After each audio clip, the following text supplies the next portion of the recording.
એને યોગ્ય સમયે યોગ્ય લેવલની સફળતા સુધી એ પહોંચી શક્યા નથી.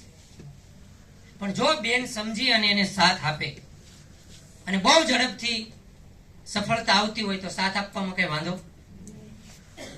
કેટલો સાથ જોઈએ કે એ ક્યારે હારે તો તમારે એની હારે ઉભું રહેવાનું. એ ક્યારે હારે તો હારે ઉભું રહેવાનું. ઘણી વાર એવું થાય કે મીટિંગ ની અંદર જાય. હવે ભાઈ જો સ્વાભાવિક છે, અહીંયા તો બહુ ટાઈમિંગ નું સારું છે, 9:30 પ્રોગ્રામ શરૂ. અમારે મહેશભાઈ ગામડાની અંદર જ્યાં 8 વાગ્યાનો ટાઈમ આપ્યો હોય ને ત્યાં 8 વાગ્યા ઘર ધણીને વક્તા 2 જ આવ્યા હોય. જેનું ઘર હોય એ બિચારો ક્યાં જાય, અને જેને મીટિંગ લેવાની છે એ ક્યાં જાય, બાકી બધે પછી આવે.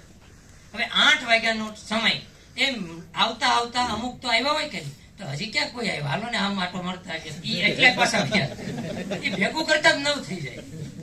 હવે ઘરે બિચારો હું કેમ નીકળ્યો હોય, 8 વાગ્યાની મીટિંગ છે, 10 વાગે અમે ખતમ કરશું, 1 કલાકનો રસ્તો છે, 11 વાગે ઘરે આવી જાઓ. હવે 11 વાગે બિચારે પ્લાન શરૂ કર્યો હોય ને ઈ જે કઠણાઈ મહેશભાઈ થાય ને, હવે બેનને ખબર નથી, એમાં એનોય વાક નથી. એને ક્યારેય કીધું નથી કે આ કયું કામ છે, શા માટે તે કરે છે, અને કરશે તો એને શું મળશે, એના પરિવારને શું મળશે. એ ક્યારેય એને ચોખવટ ન કરી, ક્યારેય સેમિનારમાં ન લઈ ગયા. બેનને કાંઈ ખબર નથી. તો 11 વાગે ને ભાઈ એ ઘરે ન આવે તો રિંગ કરે કે નહીં. એમાંય જો ઉતાવળમાં મારી જેમ રિંગ બિંગ બંધ કરતા ભૂલી ગયા હોય તો વક્તાનો મોબાઈલ વાગે. સમજાય વાત? તો એનો સાથ જોશે. અને જેના જેના પરિવારમાં મહિલાનો, બેનનો જેને સપોર્ટ મળ્યો એ સાથી બહુ ટૂંકા સમયની અંદર સારી સફળતાએ પહોંચ્યા છે. આજ હું તમને મારી વાત કરું, હું જો આ લેવલે પહોંચ્યો હોય તો મારા મિસિસનો બહુ મોટો રોલ છે.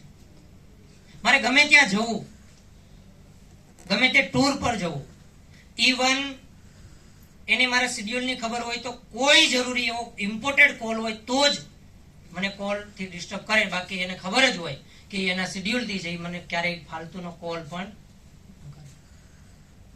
મારો બેગ તૈયાર કરવો, ઇવન મારા મતલબ કોઈ પણ એક મહિલાને જે સપોર્ટ આપવો જોઈએ બધો જ સપોર્ટ સાથ મને એમને આપ્યો. એમના સાથ વગર અહીંયા આગળ વધી શકાતું નથી.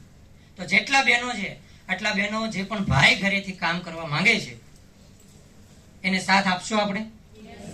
અને આજ હું તો એમ કહું છું ને, બહેનોએ આપણી કરતા આ વર્ષમાં રેકોર્ડ બ્રેક કામ કર્યું છે. એકવાર મહિલા શક્તિ હમણાં આપણે સાસણની અંદર એક વર્કશોપ